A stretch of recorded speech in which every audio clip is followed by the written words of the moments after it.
কক্সবাজারের টেকনাফের নাফ নদী ও তৎসংলগ্ন বঙ্গোপসাগরে জেলেদের জন্য এখন সবচেয়ে বড় হুমকি আরাকান আর্মি। তারা স্পিড বোট নিয়ে নাফ নদীর বাংলাদেশ সীমানায় ঢুকে অস্ত্রের মুখে ধরে নিয়ে যাচ্ছে জেলে ও ট্রলার। গত এক বছরে ২৫৭ জন জেলেকে অপহরণ করেছে এই বিদ্রোহী গোষ্ঠী। সর্বশেষ ২৬ আগস্ট টেকনাফের শাহপরীর দ্বীপের নাইখংদিয়া থেকে ১৩ জন জেলেকে ধরে নিয়ে গেছে এই সশস্ত্র বিদ্রোহীরা। এর একদিন আগেই ৭ জনকে ধরে নিয়ে যায় আরাকান আর্মি। এছাড়া গত ৫ আগস্ট ৫ জেলে, ১২ আগস্ট ৫ জেলে, ২৩ আগস্ট ১২ জেলে এবং ২৪ আগস্ট আরও ১৪ জেলেকে ধরে নিয়ে যায় আরাকান আর্মি। স্থানীয় জেলেদের অভিযোগ, সাগর থেকে ফেরার পথে নাইখংদিয়ার মোহনায় আরাকান আর্মি স্পিড বোট নিয়ে ধাওয়া করে। পরে অস্ত্রের মুখে জিম্মি করে ট্রলার, জাল, মাছসহ জেলেদের নিয়ে যায়। এখন আর একটা কুয়াশালে যে কষ্ট যার কুয়াশা লেখাপড়াতে কষ্ট, খানা খাইতে কষ্ট।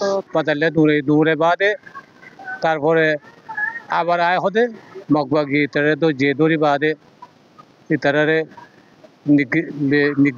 ট্রলার মালিক সমিতির তথ্য বলছে, গেল এক বছরে ২৫৭ জন জেলেকে অপহরণ করেছে আরাকান আর্মি। বিজিবির তৎপরতায় ১৮৯ জন জেলে ও ২৭টি ট্রলার ফেরত আনা সম্ভব হলেও জেলেদের ধরে নিয়ে যাওয়ার ঘটনা বন্ধ করা যাচ্ছে না বলে অভিযোগ ট্রলার মালিকদের।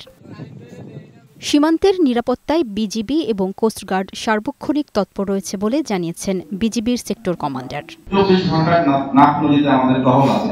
সুতরাং নাফ নদীতে আরাকান আর্মি কেন, মায়ানমারের কোন সশস্ত্র সংগঠনের কোন সুযোগ নাই নাফ নদীতে বাংলাদেশ অংশে এসে আমাদের জেলেদেরকে ধরে নিয়ে যাওয়া। জেলেদের নিরাপত্তা নিশ্চিত করতে কাজ চলছে বলে জানালেন উপজেলা নির্বাহী কর্মকর্তা। ৬৫ জনকে ধরে নিয়ে যাওয়া হয়েছে।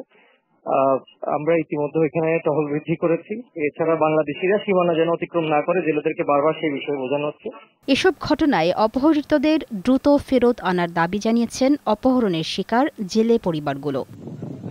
লামিয়া আক্তার, বৈশাখী সংবাদ।